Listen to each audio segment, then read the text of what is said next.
Hey YouTube, Joeboy here. So, the official translation of One Piece chapter 988 is out. You know how we do the video, we talk about the official translation, we compare it to the fan translation, we note any difference, talk about literally anything at all, and then we round out the video with comments from you guys. So the comparison this week is very easy. There's only one difference that I really want to note. But before we actually get into it, I do want to explain because I'm having some difficulty here. The reason why this video is delayed is because I suffered a tongue injury. I wish I were joking, but I am not.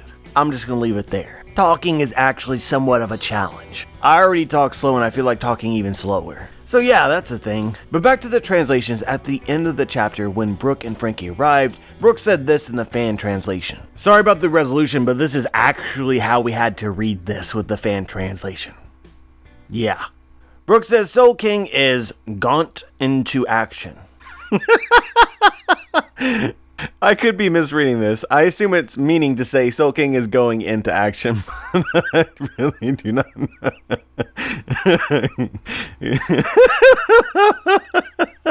I'm sorry, guys. It's just so funny. Soul King is going into action. One eternity later. Alright, we compose now. The fan translation here is very straightforward and makes a ton of sense. Unless they actually meant to translate it as going to. In which case, I really don't know. However, the official translation has Brook saying this.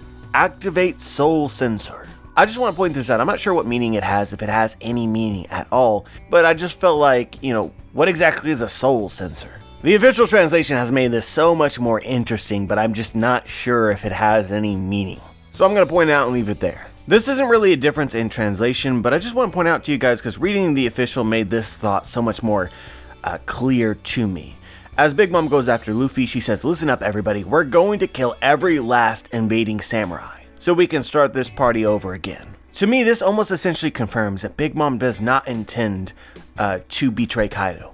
At the very least, not until the festivities are completed. Damn, I butchered that one. At the very least, not until the party is over. So we've already been assuming, right, that Perospero has actually arrived with Marco. They've teamed up, and Perospero said even before this, he had no intention to go along with this plan. He wanted to get revenge on King. If this is true, he's definitely going against Big Mom's intentions. You guys know I like that setup. Another interesting detail I want to point out to you guys that I missed on first read is that Sanji is actually not wearing his glasses. His raid suit comes with glasses. I feel like there's a cool story behind this, like Sanji was listening to Momonosuke's speech, was wearing his glasses, and then was motivated to take them off so that he could assume his identity, his name. This contrasts very well from Sanji's earlier fight with Page 1 where he was wearing the glasses and didn't want to be recognized. But yeah, let's read some comments and get this video over. Unlike the fandom, Sanji does not care if he loses. Damn, this hits hard and is absolutely true. Not gonna lie, I was mildly impressed with myself on this one. Next comment, Big Mom shows maturity sometimes, but I think she was intentionally portrayed as a big baby, who gets whatever she wants and rampages when she doesn't, because there isn't anyone who's strong enough to tell her no. What others see as a joke or a meme, I see as a legitimate part of her personality. Oh yeah, it's absolutely part of her character. I get a little bit of Elmira Duff from Looney Tunes back in the day. The big debate about Big Mom though is not whether this is a part of her personality, it's whether it's enjoyable. Oda's an absolute master of his craft, and at the same time, he plays with things that less confident authors wouldn't. So you have the Yonko in the story, they're supposed to be the big baddies, and you kind of envision them in a certain way, and Oda's like, how can we twist this to make it funny? Like Kaido, who has depressive states and then tries to off himself but literally can't because he's so strong. It's genius, but it's also risky. Big Mom is kind of similar. She was born so absurdly strong. What is this going to lead to? Of course, she's going to become a spoiled brat. The very definition of that. So then Oda kind of combined the spoiled brat trope with, your overpowered villain trope. In a way that's, I think, very unique. However, as Oda plays with it, there's a lot of people that just want the tropes. They want a Katakuri, they want a Doflamingo, and they want this character repeated endlessly. A villain of Big Mom's status has to be super strong, really cool looking, and a genius. And Oda consciously chose to be like, nah. A little bit of Elmira Duff, loves cute things, unintentionally crushes them to death. But Big Mom is actually older and a mother, so let's also make her an overbearing mother. A little bit of the Queen of Hearts from Alice in Wonderland, except she's actually incredibly physically strong. So she's a fighter herself, not just a deranged ruler. Essentially, let's make her annoying and funny. I think that this only works because of One Piece, and some people might say it doesn't work anyway. I disagree, but it's a matter of personal preference. Ultimately, it's a subjective thing. Oda is definitely, though, a professional troll, and that is why we love him. Next comment, the building King and Sanji crashed into looks like the building that Zoro cut in half. They could be landing near Zoro. Sanji and Zoro versus King, maybe? Or another potential is Queen follows King, and then we get King-Queen versus Zoro and Sanji. Yeah, it absolutely is the building that Zoro cut in half. I could really see Sanji and Zoro versus King. That fight absolutely makes a lot of sense to me. Hey Joy Boy, so in Little Garden we saw that Sanji and Zoro's feud started due to their hunting competition. They were actually hunting dinosaurs. Do you think that it was some kind of foreshadowing and or reference to them fighting King and Queen? If so, what implications do you think that there are to such connection? I think that I would buy this more if there weren't other dinosaurs in this arc. Oda would also need to emphasize Zoro and Sanji's relationship thematically for this to make more sense to me. But it could be.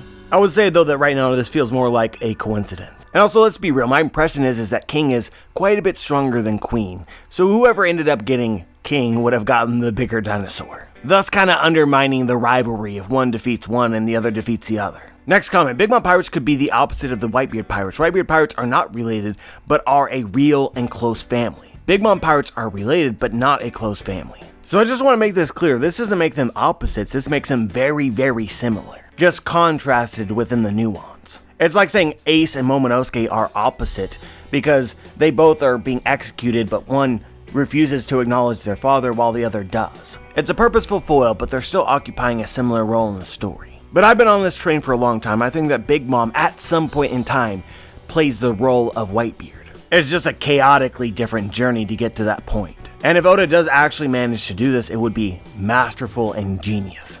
Next comment, Sanji out here about to prove he ain't no simp. He's the real king. I love Sanji, but he is the literal definition of a simp. You just gotta wear that badge and embrace it. Sorry, dude.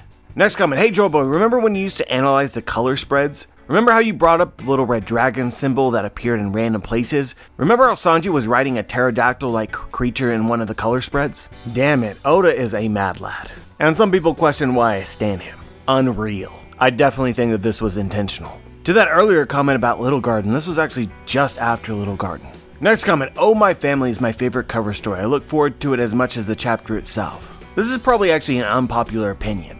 I also enjoy it a lot, but I don't think that it's anywhere close to my favorite. My literal favorite is the Straw Hats separation serial. Basically what happened to the Straw Hats after Kuma sent them to various islands. And aside from this one, there's others that are just hysterical. But I do think that it's more than solid. I would definitely take something like this over, like From the Depths of the World. Next comment, am I the only one that has grown to dislike One Piece? Like this Big Mom nerf. This build up and giving us shit.